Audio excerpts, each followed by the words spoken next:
അപ്പൊ പിന്നെ ഈ സമ്പാദ്യം കൊണ്ട് എന്താണ് നേട്ടം? ജഗനന്ദൻ, ഈ മനുഷ്യൻ എന്ന് പറയുന്ന ഒരു തരത്തിലൊരു വിഡ്ഢിയാണ്.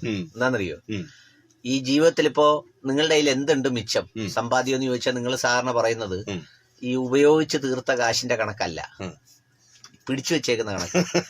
നമ്മുടെ വയസ്സ് എത്രാന്ന് ചോദിച്ചാൽ ഇപ്പൊ 40, 42, 43 എന്ന് പറയുന്നതേ യഥാർത്ഥത്തിൽ ഉപയോഗിച്ച് കഴിഞ്ഞ സമയത്തെ കുറിച്ചാണ്. യഥാർത്ഥത്തിൽ മിച്ചം വെക്കേണ്ടത് എന്താണെന്നറിയോ, പറയേണ്ടത് ഇനി എത്ര ഉണ്ടെന്നുള്ളതാ പറയേണ്ടത്. അല്ല 10 എങ്ങനെ 10 കൊല്ലം എന്ന് പറയുന്നത് അടുത്ത നിമിഷം പോലും നിശ്ചയം. അപ്പൊ അങ്ങനെ ഒരു അടുത്ത നിമിഷം പോലും നിശ്ചയമില്ലാത്തൊരു ജീവിതത്തിൽ എന്നത്തെയോ ആവശ്യത്തിന് വേണ്ടി ഒത്തിരി കൂട്ടിവെച്ചിരിക്കുന്ന ഒരു ആളുകളുണ്ട്. അപ്പൊ ഈ മനുഷ്യനെ സംബന്ധിച്ചിടത്തോളം ഈ സമ്പാദ്യം എന്ന് പറയുന്നത് അവനവന്റെ ആവശ്യത്തിന് ഉപയോഗിക്കുന്ന ബേസിക് മിനിമം നീഡ്സ്, പിന്നെ അല്ലെങ്കിൽ ഏറ്റവും അടിസ്ഥാനപരമായ ആവശ്യം നിർവഹിക്കാൻ കഴിയുന്ന അത്രയും കാശ് കയ്യിൽ കരുതുന്നവനാണ് യഥാർത്ഥമായിട്ട് ബുദ്ധിയുള്ള മനുഷ്യൻ. അതല്ലാതെ ഇത് മുഴുവൻ സമ്പാദിച്ച് ഒപ്പിച്ചു വെച്ചിട്ട് എന്തൊക്കെയോ ചെയ്യാമെന്ന് കാത്തിരിക്കുന്നവൻ അവസാനം പണ്ടൊരു ഈ റപ്പായി എന്ന് പറയുന്ന ഒരാള് മരിച്ചത്രേ ഒരു സ്ഥലത്ത്. ഭയങ്കര പലിശക്കാരനായിരുന്നു ജീവിച്ചിരുന്നപ്പം. അപ്പൊ അദ്ദേഹം ഈ കൊണ്ടുപോകുന്ന സമയത്ത് ഒരാളുടെ അർത്ഥ കൈക്ക് ഉപ്പ് തേച്ചിട്ടില്ല. ഇങ്ങനെ നടക്കുന്ന ആള് മരിച്ചു പോയപ്പോ അദ്ദേഹത്തിന്റെ എല്ലാരെയും ബോധ്യപ്പെടുത്താൻ വേണ്ടി, നിഷ്കളങ്കത ബോധ്യപ്പെടുത്താൻ വേണ്ടി പറഞ്ഞത്രേ, ഈ ഞാൻ തിരിച്ചു പോകുമ്പോ എന്റെ കൈകൾ ഇങ്ങനെ നൂത്ത് വെച്ചിട്ട് കൊണ്ടുപോകണം, അപ്പൊ കാണുന്നവർ എന്നെ തെറി പറഞ്ഞവരെല്ലാം അറിയണം റപ്പായി ഒന്നും കൊണ്ടുപോയില്ലെന്ന്. അപ്പൊ കണ്ടവർ യഥാർത്ഥത്തിൽ പറഞ്ഞ എന്താണെന്നറിയോ, മരിച്ചിട്ടും അവന്റെ ആഗ്രഹം തീരുന്നില്ല, വീണ്ടും അവൻ താണ്ട കൈ നീട്ടി പിടിച്ചോണ്ട് കിടക്കും. ജോലിയെ കുറിച്ചുള്ള മറ്റുള്ളവരുടെ കൺസെപ്റ്റ് നമുക്കറിയാവുന്ന എത്രയോ പേരുണ്ട്. ഇപ്പൊ ചില വ്യാപാര സ്ഥാപനങ്ങൾ നടത്തിയിരുന്നവർ 19 രൂപ 35 പൈസയ്ക്ക് 19 രൂപ 35 പൈസയും എടുത്തു. ഇങ്ങനെല്ലാം വെച്ച് കഴിഞ്ഞ് ഒരു ദിവസം അങ്ങ് മരിച്ചുപോയി. ആർക്ക് വേണ്ടിയാണോ അവര് സമ്പാദിച്ചത് അവരെല്ലാം മറന്നും പോയി.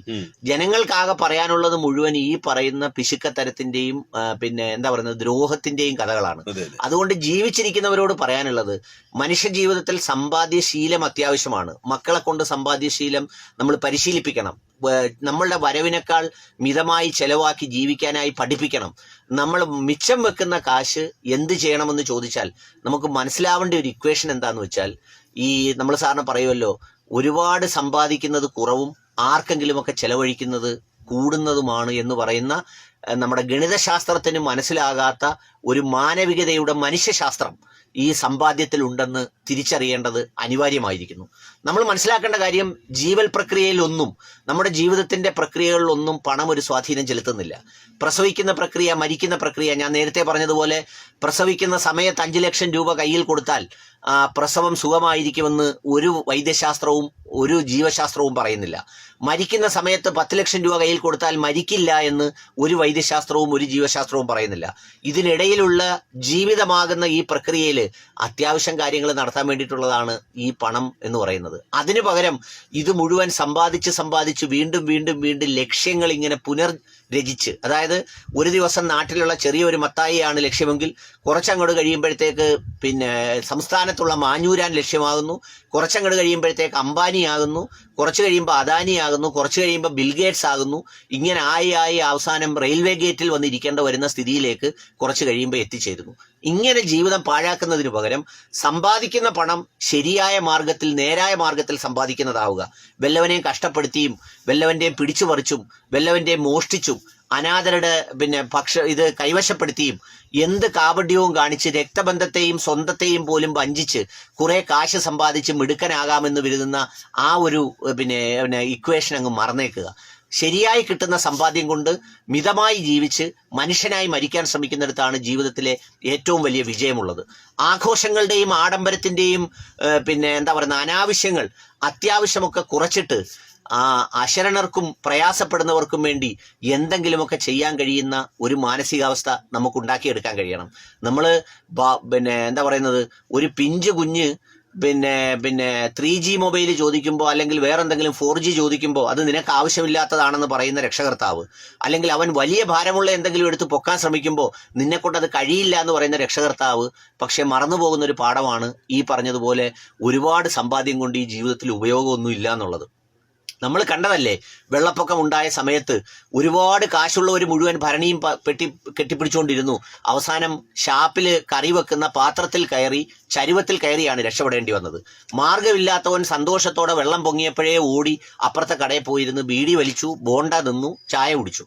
അപ്പൊ അതുകൊണ്ട് കയ്യിലുള്ള കാശ് ജീവിച്ചിരിക്കുമ്പോൾ തന്നെ എന്തെങ്കിലുമൊക്കെ കാര്യത്തിന്, ഗുണപരമായ കാര്യത്തിന് വിനിയോഗിക്കാനാവണം. അതും അങ്ങനെ ചെയ്യുന്നതും ഒരു സമ്പാദ്യമാണെന്ന് നാം മനസ്സിലാക്കേണ്ടിയിരിക്കുന്നു. നമ്മൾ മനസ്സിലോർത്തു, ഇപ്പം നവംബർ 14 വരുന്നു, ശിശുദിനമാണ്. ഈ ശിശുദിനത്തിൽ എല്ലാവരും ഒരുങ്ങുന്നു, ചാച്ചാജിയാകുന്നു, പൂ വെക്കുന്നു. ഇതെല്ലാം ചെയ്യുമ്പോഴും നമ്മുടെ ചുറ്റുപാടുകളിൽ അച്ഛനും അമ്മയും നഷ്ടപ്പെട്ട എത്രയോ കുട്ടികളുണ്ട്. പിന്നെ അപ്പൂപ്പന്റെയും അമ്മുമ്മയുടെയും കൂടെ കഴിയുന്ന എത്രയോ കുട്ടികളുണ്ട്. നമ്മൾ ഒരു വർഷം മുമ്പ് ഉപേക്ഷിച്ച വസ്ത്രങ്ങൾ ഇനിയും ഇടാൻ കഴിയാത്ത കുഞ്ഞുങ്ങൾ നമ്മുടെ ചുറ്റുപാടുകളിലില്ലേ? അവരെ ഓർക്കണ്ടേ? ഞങ്ങള് ഈ പറഞ്ഞതുപോലെ ഈ നല്ല പിന്നെ കുറച്ച് സുഹൃത്തുക്കൾ ഉള്ളത് കൊണ്ട് ഈ അനാഥരായ ഇങ്ങനെയുള്ള കുഞ്ഞുങ്ങളെ നല്ലൊരു ഷോപ്പിൽ കയറ്റി നവംബർ 14 ഒരു ഷോപ്പിംഗ് നടത്തണമെന്ന് വിചാരിക്കുകയാണ്. അവർക്ക് ആവശ്യമുള്ള വസ്ത്രം വാങ്ങിച്ചു കൊടുക്കണമെന്ന് വിചാരിക്കുകയാണ്. കാരണം എന്താണെന്ന് വെച്ചാൽ, നമ്മൾ നേരത്തെ പറഞ്ഞതുപോലെയാണ്, നമ്മുടെ ജീവിതത്തിൽ നഷ്ടപ്പെട്ടതൊക്കെ നമ്മൾ മക്കൾക്ക് തിരിച്ചു നൽകാറുണ്ട്. ആ നഷ്ടപ്പെട്ടത് തിരിച്ചു നൽകുമ്പോൾ നന്മയായിരിക്കണം നമുക്ക് തിരിച്ചു നൽകേണ്ടത്. അതുകൊണ്ട് ഇന്നത്തെ ഈ സമ്പാദ്യ ദിനത്തിൽ മക്കളോട് പറയേണ്ടത്, നിങ്ങൾ സമ്പാദിക്കുന്നത് നിങ്ങൾക്ക് വേണ്ടി മാത്രമാകരുത്, ഈ സമൂഹത്തിൽ ഇല്ലാത്തവനോട് കൂടിയാണ്. കാരണം നിങ്ങൾക്ക് ലഭിക്കുന്ന സമ്പാദ്യം മുഴുവൻ നിങ്ങളുടെ കഴിവും മിടുക്കും അല്ലെങ്കിൽ നിങ്ങളുടെ കരുത്തും കുടുംബമഹിമയും വിദ്യാഭ്യാസം കൊണ്ടാണെന്ന് വിശ്വസിക്കുന്ന വെറും വിഡ്ഢികളായി പോകരുത് നിങ്ങൾ. കാരണം നിങ്ങളെക്കാൾ കഴിവും കരുത്തും വിദ്യാഭ്യാസവും ഉള്ളവർക്കൊന്നും നിങ്ങളുടെ അത്രയും സമ്പത്ത് ഈ ഒടയതമ്പുരാൻ അല്ലെങ്കിൽ ഈ പ്രപഞ്ചം നൽകിയിട്ടില്ല. നിങ്ങൾക്ക് കിട്ടിയത് ഒരു ഔദാര്യമാണ്, എപ്പോഴും നഷ്ടപ്പെടാവുന്ന ഔദാര്യം. ആ ഔദാര്യം ലഭിച്ച സമയത്ത് മറ്റുള്ളവർക്ക് സ്വന്തം ജീവിതം കൊണ്ട് അനുഗ്രഹമായി മാറാൻ കഴിയണം. അതായിരിക്കണം ഇന്നത്തെ സമ്പാദ്യ ദിനത്തിന്റെ ഏറ്റവും വലിയ സന്ദേശം.